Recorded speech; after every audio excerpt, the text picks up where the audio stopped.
En el mundo siempre ha habido soñadores y maquinadores, pícaros e inventores. Hay quien ha tenido grandes ideas, pero otros muchos no han dado en el blanco, o se han adelantado a su tiempo, o sus ideas simplemente fueron malas. En este programa queremos hacer un guiño a aquellos genios incomprendidos a quienes el éxito no llegó a sonreír. A continuación, inventos frustrados sobre maravillas de la modernidad.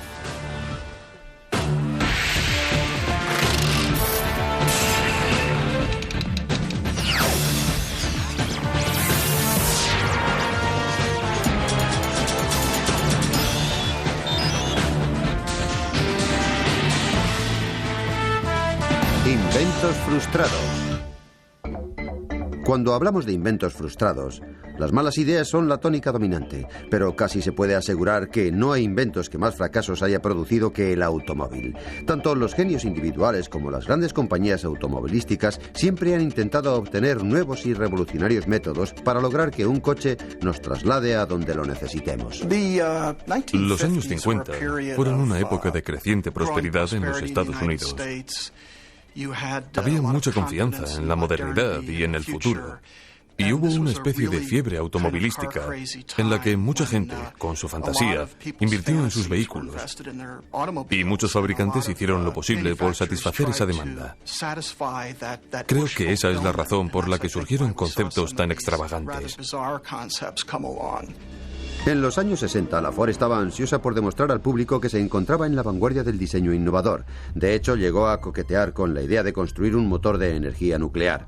El Nucleón, como se lo denominó, disponía de su propio contenedor de plutonio, pero enseguida surgieron dudas en torno a su modo de repostar y los peligros potenciales de un reactor nuclear sobre ruedas. El Nucleón no pasó de ser un modelo a escala de 1 metro.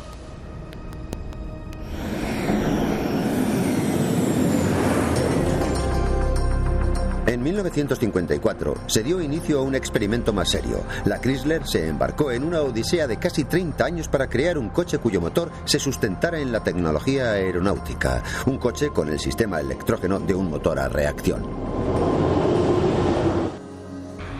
En octubre de 1963 se presentó el nuevo modelo de Chrysler con motor de turbina. Los motores desarrollados por los técnicos norteamericanos venían acompañados de una carrocería de estilo europeo, diseñado en colaboración con los mejores profesionales de la empresa italiana Ghia. Con un 80% de piezas menos que un motor estándar, la Chrysler también promocionó el diseño sencillo y la alta fiabilidad de la turbina. Here is full power potential for instant acceleration and outstanding climbing ability. The driver is assured the same control he can get in the best conventional passenger car, even on the steepest grades. El motor del coche era sorprendentemente sencillo en diseño. El aire entraba en el compresor del Chrysler, donde se incrementaba rápidamente la temperatura y la presión. Entonces, el aire pasaba a un quemador donde se mezclaba con el carburante, provocando la combustión. Los gases calientes se expandían a través de una serie de turbinas que transformaban la energía térmica en energía mecánica, haciendo girar las ruedas. La potencia y el manejo de la turbina Chrysler era comparable a cualquier otra cosa en la carretera. Sin embargo, la aceleración era lenta debido al retardo de la turbina en accionar la transmisión. Pero la turbina del Chrysler sí tenía una característica fascinante. Funcionaba con cualquier combustible líquido, ya fuese gasolina, perfume o incluso aceite de maíz. Todo valía igual. Se cuenta una anécdota en la que durante la fase de ensayos los técnicos echaron whisky en el depósito para ver si así también funcionaba. Cuando comprobaron que era posible, unos mecánicos muy bromistas se quejaron amargamente de que se hubiera echado a perder el whisky de ese modo. El proyecto fue declarado no factible, debido en gran medida a los costes de producción. También faltaba la investigación de nuevas aleaciones metálicas que pudieran resistir las altas temperaturas de la turbina. La IA italiana construyó 50 vehículos en Turín. Los enviaron a los Estados Unidos para ser evaluados. A todos se les incorporó el motor creado en los Estados Unidos. 7 años después de comenzado el programa, y por razones de impuestos y aranceles, fueron destruidos casi todos los vehículos, salvo 9. Finalmente, en 1981, la Chrysler abandonó el concepto de motor de turbina. Pero seguramente el diseño automovilístico fallido más curioso fue el producto anfibio de un diseñador aeroespacial alemán, Hans Trippel. El Amphicar salió a mediados de los 60, cuando las películas de James Bond hacían furor y se pensaba que zambullirse en el agua para escapar de una persecución tenía el atractivo de una evasión. Durante 9 años, a partir de 1960, Tripler exportó casi 3.000 ejemplares de su Amphicar a los Estados Unidos. Cada modelo venía con un motor de serie de 4 cilindros y su propia bomba de sentina. Un falso suelo protegía el cableado eléctrico y le otorgaba una protección adicional frente a las fugas de agua. Un interruptor en el salpicadero accionaba los 2 propulsores de transmisión. Disculpen, ¿tienen un Grey Poupon? El Amphicar se maneja básicamente como un coche sobre el agua, pero también como una barca en tierra firme. Los propulsores gemelos posteriores giran en la misma dirección. Es el único modo de girar con eficiencia. De otro modo, maniobraría como un transatlántico. Con un coste casi similar al de un Mustang, el público debía enfrentarse a una elección difícil: un coche sobrio y robusto o un patito feo y mojado. El Mustang ganó el concurso de belleza. Al menos queda el legado de una gran idea que nunca fue suficientemente popularizada y jamás llegó a despegar.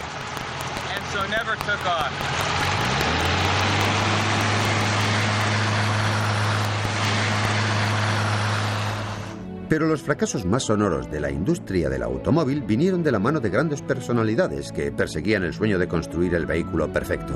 Un antiguo diseñador de la Ford, Preston Tucker, fue uno de aquellos soñadores. Su proyecto era a lo grande. Algunos lo calificaron de temerario. Quería montarse su propia empresa partiendo de cero. Ante todo, Preston Tucker era un vendedor. Y como buen vendedor, lo primero que hacía era venderse a sí mismo. Siempre estaba promocionando este tipo de ideas. Después de la guerra, cuando el mercado estaba en plena expansión, pensó que sería capaz de construir un automóvil. En 1948, empezar una empresa de coches desde cero era una tarea casi imposible, porque el capital necesario era tan elevado que nadie podía disponer de él. Because the capital required was so huge that nobody could come up with it. Tucker tenía en mente construir el vehículo más seguro de la carretera. Diseñó su coche, un coche con motor posterior. Insistió mucho en la seguridad, creando un habitáculo de pasajeros a prueba de choques y un parabrisas que se desprendía hacia afuera. La idea era que en el caso de accidente, si la inercia te lanzaba hacia adelante, el cristal del parabrisas se abriera hacia afuera, evitando cortes y males mayores. La característica más notable de Tucker fue el tríclope, un tercer faro que giraba con el volante para iluminar continuamente la carretera. Mucho antes de producir un solo coche, el sagaz Tucker maquinó ideas para que se hablara lo más posible del coche de sus sueños. Uno de los métodos empleados para promocionar su vehículo fue construir la radio del coche. Podías ir y adquirir la radio para tu Tucker, y para dejar bien seguro que eras consciente en todo momento de que aquella era la radio para tu Tucker, los botones del aparato llevaban las letras T, U, C, K, E y R en cada una de las teclas. Pero cuando Tucker empezó a vender acciones de su volátil empresa, su sueño empezó a desvanecerse. En cuanto se rumoreó que el gobierno estaba investigando las prácticas empresariales de Tucker, el dinero de los inversores dejó de llegar. Se puede decir que se vendieron más acciones de la empresa de Tucker que ejemplares de su modelo. En total, se llegaron a construir 50 coches. Otro hombre que tenía pasión por ensalzar el diseño del automóvil fue Edsel Ford, el hijo de Henry, muerto durante la Segunda Guerra Mundial. La empresa Ford quiso rendirle honores prestando su nombre a su proyecto más novedoso. Up to now, we at Ford have called it simply the E-Car. Today, it gives me a great deal of pleasure to announce its official name, Edsel, in honor of my father, who served as president of Ford Motor Company. Evidentemente, el modelo Edsel pasó a la historia como sinónimo de fracaso. Y es una lástima, sobre todo porque el Edsel, con su curioso nombre, se llamaba así en memoria del único hijo de Henry Ford. A cierta gente le pareció de mal gusto, a otros les pareció divertido. Irónicamente, Edsel Ford fue un hombre con un gusto exquisito y posteriormente ha sido fuente de inspiración para el que se considera el vehículo más bello de todos los tiempos, el original Mark I Lincoln Continental. Uno de los detalles por los que el Edsel fue ridiculizado inmediatamente fue por lo que se conoció como la parrilla del arnés de caballo, pero que a nivel popular se llamó la parrilla del asiento del inodoro. Apenas 3 años después de su debut, la Ford dejó de fabricar el Edsel. Se calcula que la empresa perdió en la producción y el marketing de este modelo entre 250 y 300 millones de euros. Fue el mayor fracaso de la industria. Es posible predecir qué clase de inventos saldrán a la palestra en los próximos años. Pero es posible que el futuro del transporte de automoción esté en las alturas. A continuación, coches que vuelan y hombres que se elevan sin alas. Los hermanos Wright construyeron el primer avión que funcionaba aquí, en su taller de bicicletas, en diciembre de 1903. Desde aquel día no se ha escatimado en intentos frustrados de inventar una máquina voladora diferente o incluso mejor. Keep your eye on the birdie. Cuckoo, cuckoo. Hacia mediados de siglo, el idilio de Norteamérica con el automóvil estaba en pleno apogeo, y casar el avión con el coche parecía una idea perfecta para trasladar a un mundo de almas aventureras. Creo que al inventor chiflado siempre le parece atractiva la idea de casar dos cosas que no pegan ni con cola. A lo largo de todos estos años, ha habido varios intentos de crear el coche volador. Hace poco alguien intentó construir un Pinto volador.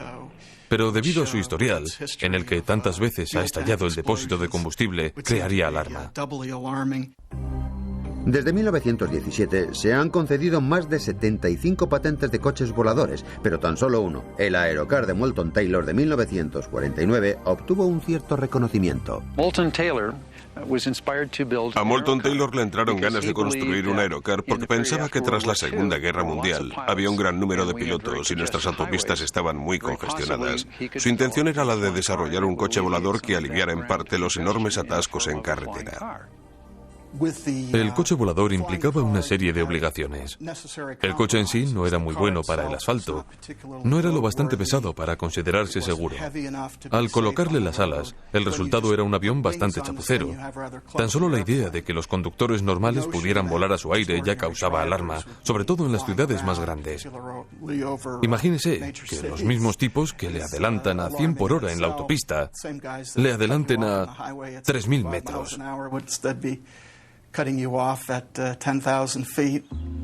El Aerocar tenía algunas características muy singulares. Un motor trasero con volante en la parte frontal. Un árbol motor en la parte posterior accionaba la hélice propulsora, mientras los neumáticos traseros podían girar libremente. Un detalle muy importante para aterrizar suavemente.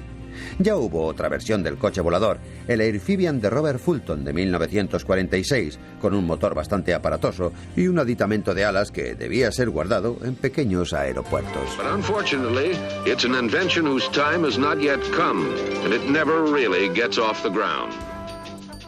Por otro lado, el Aerocar de Moulton Taylor intentaba ser un medio adaptable con sus alas plegables y almacenables. Si le sorprendía una tormenta en vuelo, podía buscar una carretera, aterrizar, trasladar las alas a un lugar más despejado y remontar el viaje aéreo.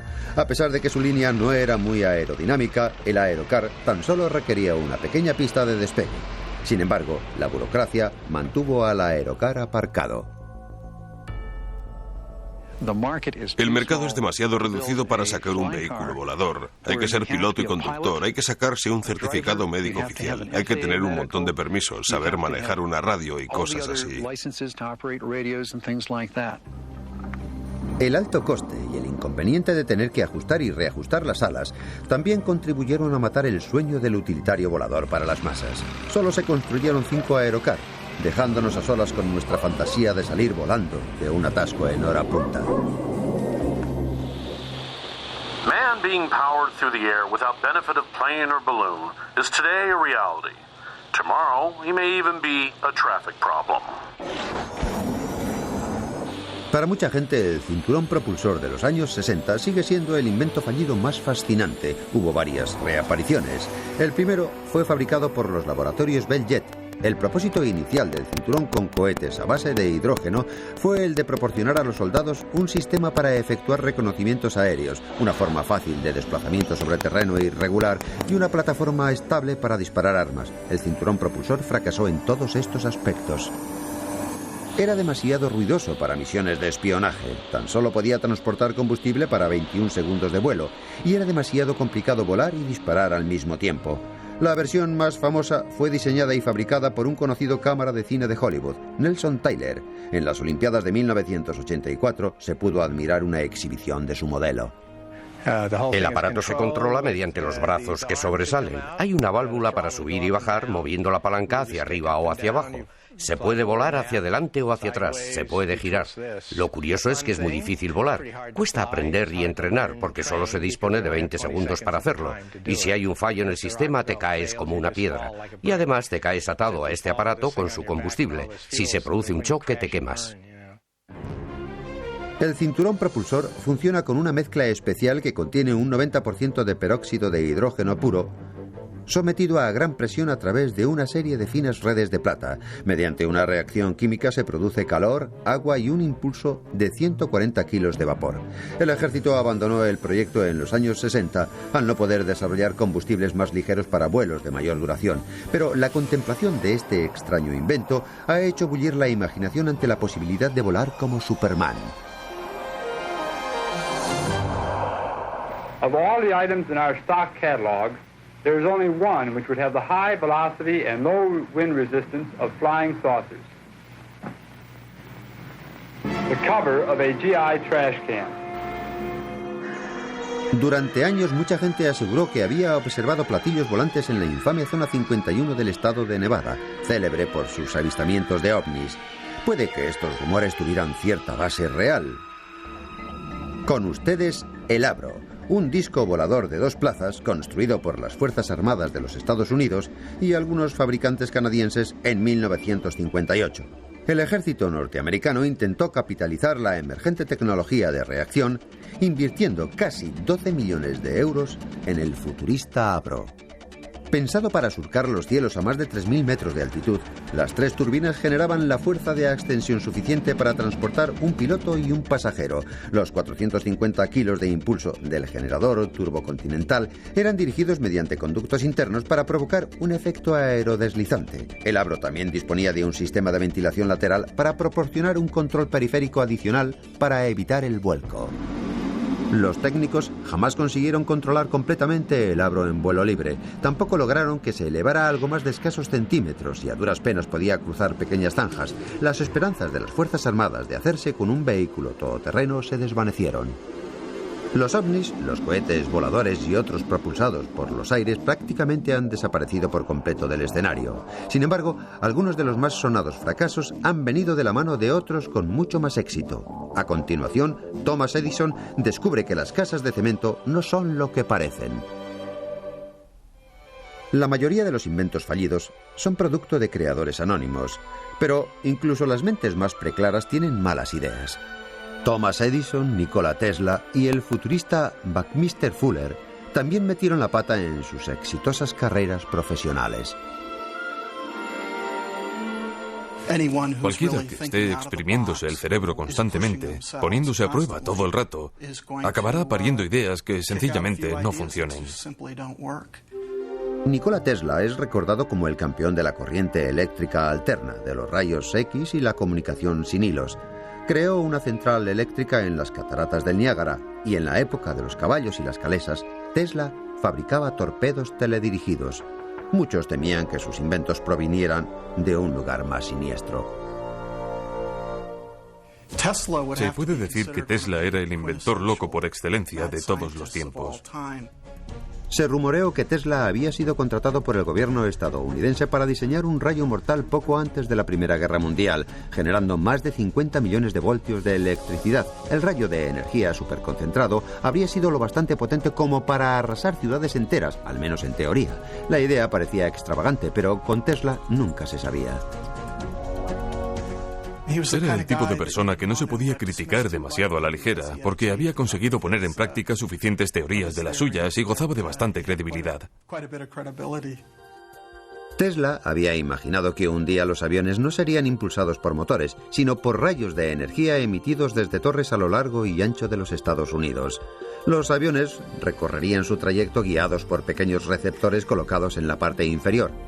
Tesla llegó a construir una torre eléctrica gigante de casi 60 metros en Long Island, pero se quedó sin dinero antes de poder llevar a cabo los ensayos. Pese a haber conquistado las cataratas del Niágara, el talento de Tesla no era aplicable a su economía personal.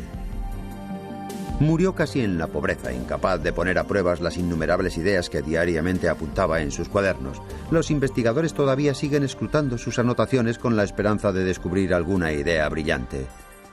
Incluso la gran mente inventora de Thomas Edison tuvo varios patinazos. El padre de la bombilla, el fonógrafo y el cine obtuvo la concesión de 400 patentes en un fructífero período de 80 años, desde 1979 hasta 1986. Pero tras cumplir 40 años, las cosas se torcieron para el mago de Menlo Park. Thomas Edison llegó a Menlo Park en 1876, cuando tenía unos 29 años. En aquella época despunta como inventor, creador e innovador. Todo lo que toca resulta increíble. Se puede decir que entre los 25 y 40 años era como el rey Midas. Lo que tocaba lo convertía no en oro, sino en platino. Sin embargo, posteriormente hay una línea de inflexión. De pronto todo lo que emprende ya no tiene tanto éxito, y a medida que pasa el tiempo es peor. Y en sus últimos años pasa del oro, digamos que a la hojalata. Uno de los fracasos más extravagantes de Edison está relacionado con la manipulación de la energía eléctrica para fabricar un aparato de comunicación con el más allá. Tras la masacre de la Primera Guerra Mundial, Edison pensó que las familias podrían estar interesadas en contactar con sus seres queridos fallecidos. Entre sus teorías estaba la creencia de que había una fuente invisible de energía eléctrica que podía establecer una comunicación entre los supervivientes y los muertos. Hasta el día de hoy no ha habido respuesta a las llamadas de Edison. Otro de los inventos fallidos de Edison fue la muñeca habladora, una idea que resultó estar adelantada a la tecnología de su tiempo. Edison inventó el fonógrafo en 1877. En el 79 decidió hacer una muñeca parlante. Importó las cabezas de Alemania porque eran las de mejor calidad. Dentro del cuerpo de las muñecas había puesto un pequeño motor de fonógrafo que funcionaba a mano y un pequeño disco de cera extraíble. En total había 7 u 8 canciones diferentes que se podían comprar aparte para colocar en el interior de la muñeca, y los niños hacían funcionar la muñeca.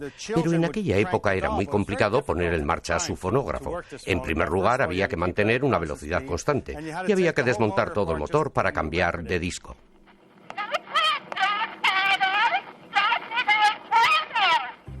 Pero la muñeca tenía dos defectos imperdonables. El fonógrafo era demasiado delicado para que lo manejaran los niños, y el disco de cera se desgastaba con unas pocas pasadas, con lo que finalmente la aguja de metal solo rascaba el cilindro de acero, produciendo un sonido estridente muy desagradable que espantaba a los niños. Edison cerró la empresa en 1891. Otra de las ideas de Edison que jamás despegó, o en este caso jamás se posó en tierra, fue el diseño de una casa fabricada enteramente de hormigón. Esta idea tenía bastante que ver con el hecho de que Edison era el propietario de la cementera Portland, uno de los principales suministradores norteamericanos de hormigón. El cemento le aportaba a Edison pingües beneficios. El Yankee Stadium se construyó con su cemento. El Canal de Panamá se construyó con su cemento.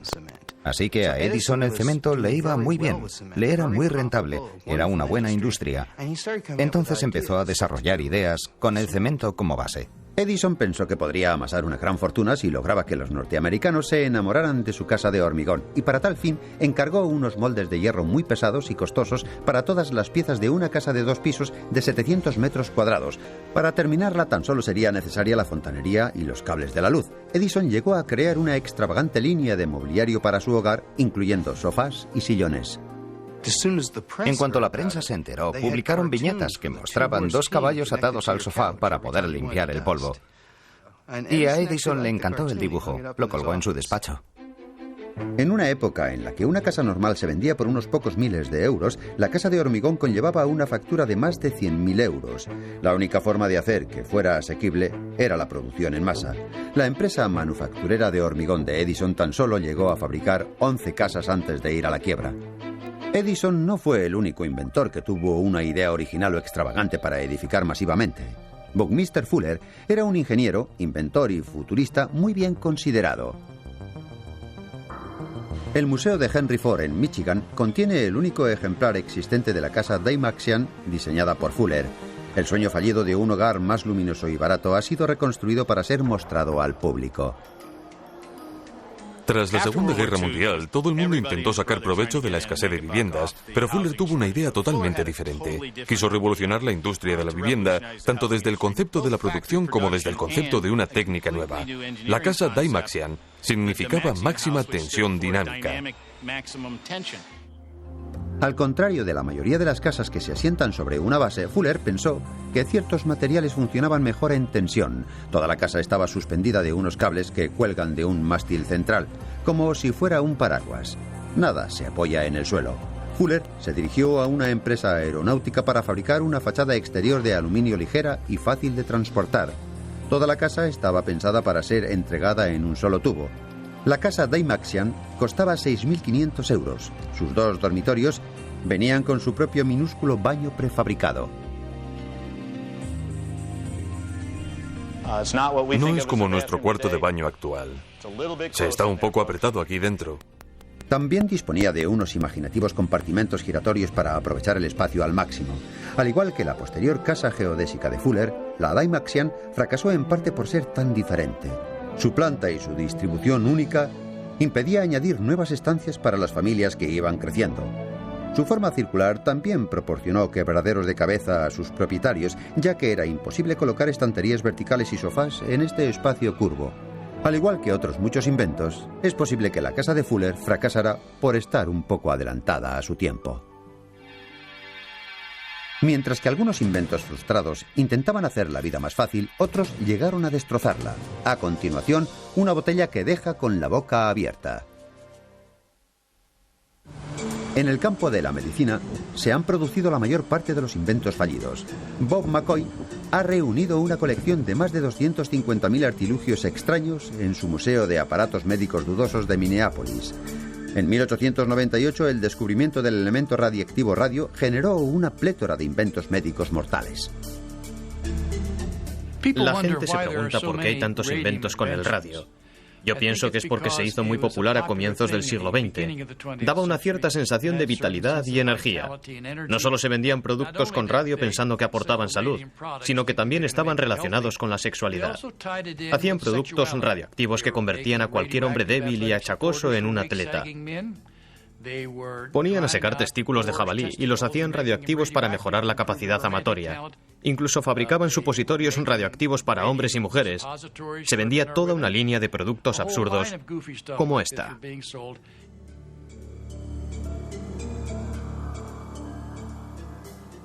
Esto se llama el parche radioactivo Cosmos. Estaba dirigido a la gente que padecía artritis con la promesa de que aliviaba sus dolores.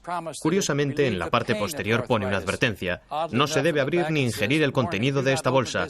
¿A quién se le iba a ocurrir comer una bolsa de radio? A comienzos del siglo XX, el radio fue un gran negocio. Se importaba principalmente de Europa. Aquí tenemos una tienda de ultramarinos donde venden agua radioactiva, asegurando que tienes la mano invisible de la madre naturaleza en tu cuerpo para darte salud.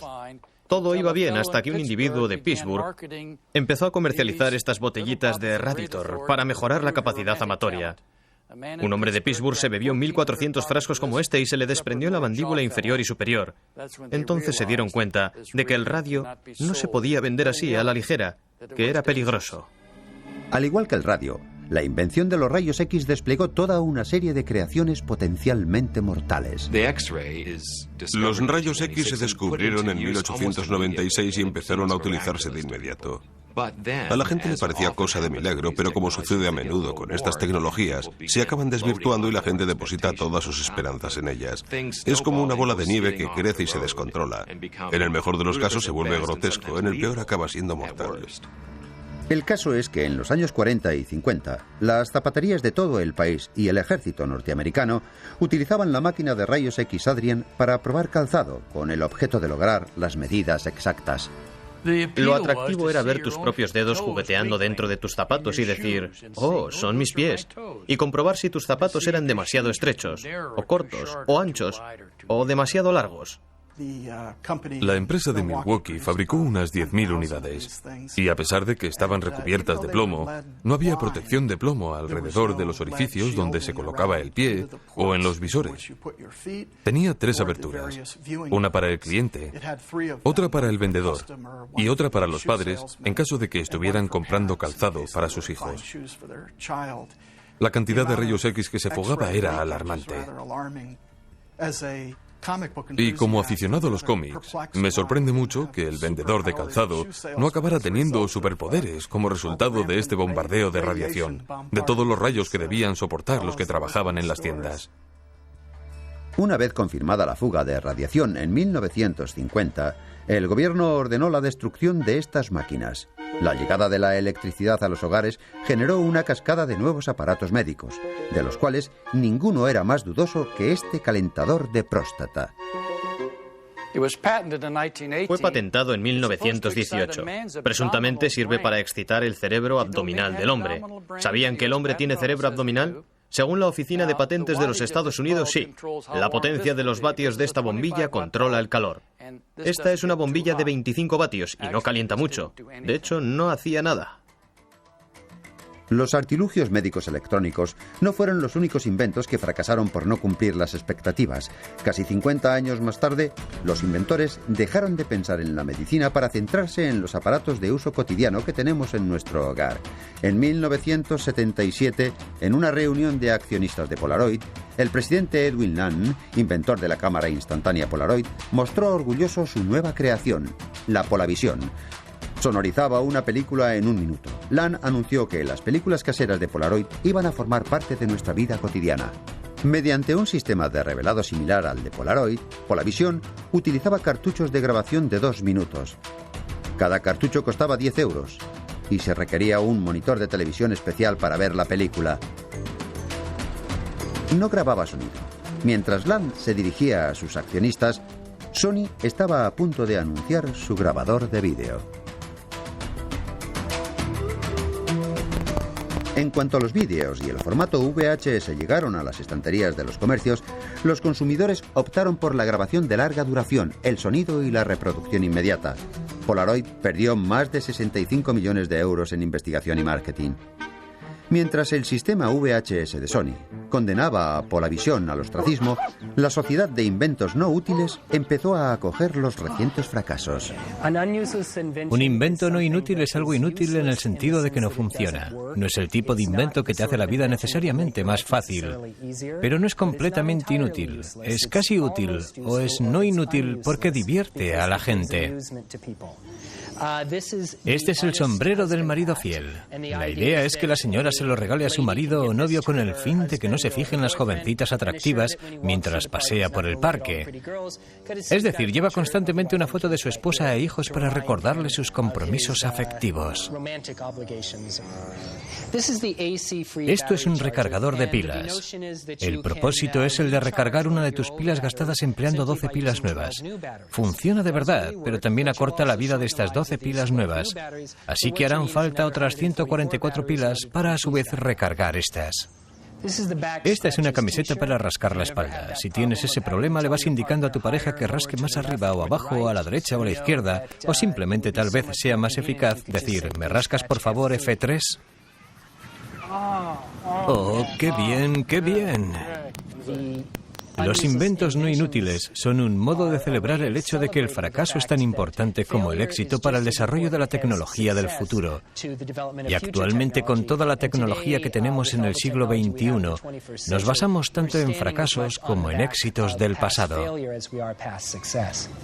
Un buen número de inventos frustrados ha influido sobre los objetos útiles y necesarios de nuestra vida cotidiana. A continuación, visiones fallidas de nuestro estilo de vida futuro. La mayoría de los inventos frustrados están relacionados con los objetos de uso cotidiano, la comida que consumimos, la ropa que vestimos, los aparatos que hay por casa y, como bien descubrió Buckminster Fuller, nuestros propios hogares. Ann Arbor, el nuevo centro de investigación de nuevos productos en Michigan, parece un supermercado, pero no lo es. Es un lugar donde los productos que no han tenido éxito vienen a morir. Hasta la fecha, más de 80.000 unidades han llegado aquí para descansar en paz. Cada año, más de 30.000 productos nuevos llegan a las estanterías y cada año, más del 90% fracasan. Una propuesta cara, ya que el lanzamiento de productos de supermercado como estos puede llegar a costar entre 20 y 50 millones de euros. Robert McMath creó este lugar en 1981 para ayudar a los fabricantes a lanzar nuevos productos. Una de las cosas que representa esta colección es el hecho de aprender lecciones del pasado. Y se trata de lecciones muy positivas. Hay que aprender tanto de los errores como de los éxitos. Queremos pensar que ofrecemos una seguridad para el éxito. Mal empaquetado, malos nombres y simplemente malas ideas pueden ser mortales para el concepto. Este es un producto interesante, es salsa de barbacoa.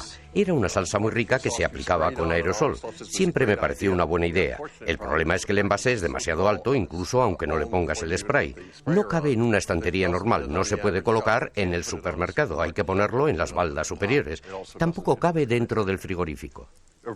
Avert es un gran concepto, pero por desgracia lo denominaron toallitas virucidas y eso echó atrás a la gente. Le suena a homicida o algo por el estilo y no tenían muy claro lo que podían ser las toallitas virucidas. Este es otro producto interesante. Es una barra que contiene un producto a base de huevos revueltos. Se empuja hacia arriba y se puede ir comiendo. Es un producto muy útil, por ejemplo, para comer en el coche. El problema es que si no se maneja bien se desmorona y la gente se quejaba de que en el coche los huevos revueltos se les caían en el regazo. En los años 80 hubo una verdadera fiebre por la salud a nivel mundial. Un gran número de productos limpios ocuparon las estanterías de los supermercados, entre ellos uno de los fracasos comerciales más sonados de todos los tiempos. La idea consistía en un cigarrillo sin humo que no implicara quemar tabaco. Se empleaba un elemento que reproducía el sabor del tabaco dentro de la boca a través de un tubo de plástico. El aparato era bastante difícil de encender. Y luego decían que si aspirabas el aire, podías acabar herniado. El sabor era comparable al de una lechuga quemada.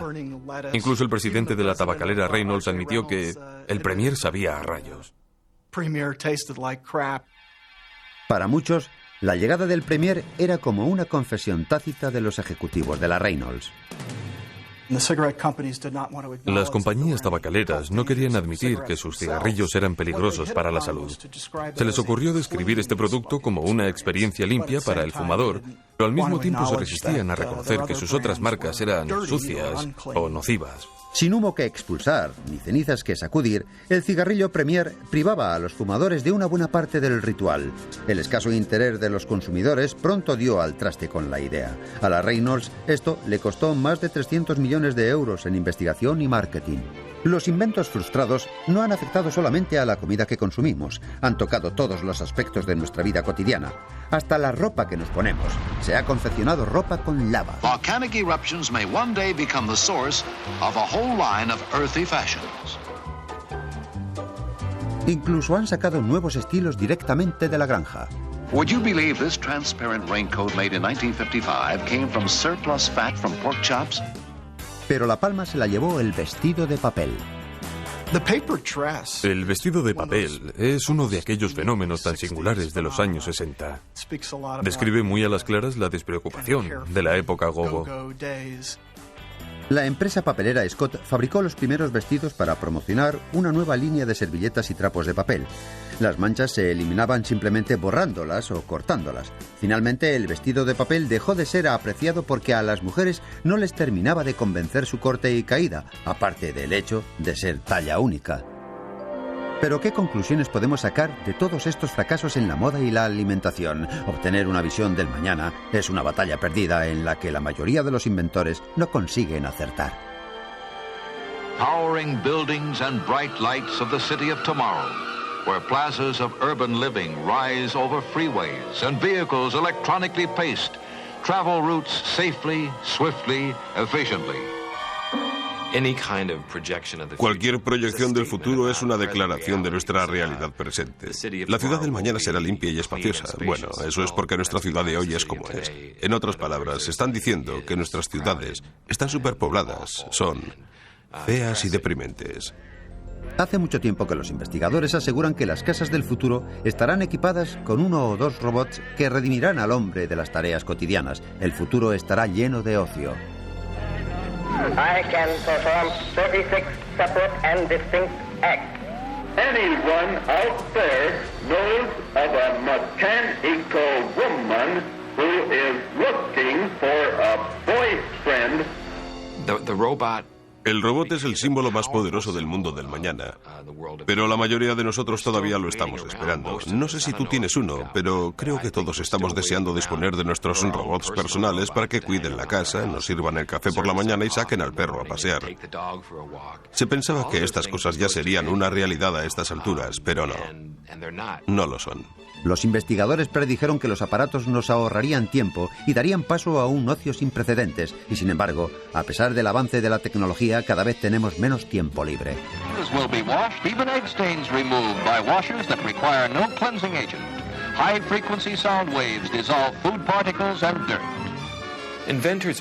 Los inventores siempre aseguran que los aparatos nos van a hacer ahorrar otra cosa. Nos ahorrarán trabajo, tiempo y fatiga. Pero como podrás hacerlo más a menudo, lo harás más a menudo. De esta forma no conseguirás ahorrar tiempo. En este sentido, incluso los inventos de éxito pueden ser considerados un fracaso porque a la postre no te han ahorrado nada. Las grandes empresas a menudo utilizan la casa del futuro como gancho al convertirse en depósito de aparatos mecánicos.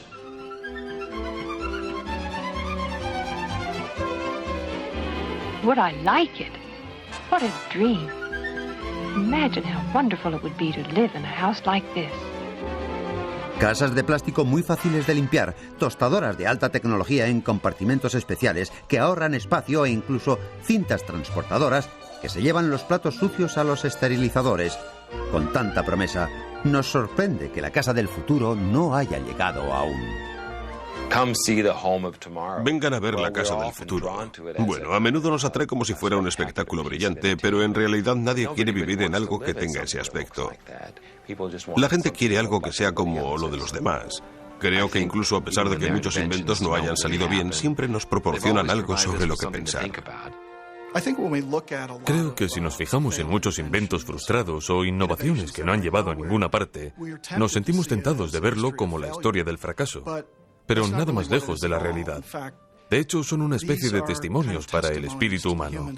Sin el valor para fracasar, sin el valor para intentar algo que pueda funcionar o no, jamás habríamos llegado a disfrutar del progreso que hoy tenemos. Deberíamos mirar a la gente que tiene una gran mente, a los grandes pensadores, fijarnos bien en lo que hicieron. Han descubierto nuevas cosas. Sí, cometieron sus errores, de acuerdo. Algunas ideas fueron realmente malas, pero muchas de esas malas ideas han puesto a otros grandes inventores tras la pista de buenas ideas. Y quién sabe lo que nos deparará el futuro. No importa que estas ideas no alcanzaran el objetivo previsto. El mundo tiene un lugar muy especial en el corazón colectivo para los que se adelantaron a su tiempo, para los inventores y soñadores que siguieron el paso de su propio ritmo. Es posible que la necesidad albergara una idea que solo su autor pudo amar, pero la chispa creativa, por débil que fuese, merece al menos un gesto de aprobación.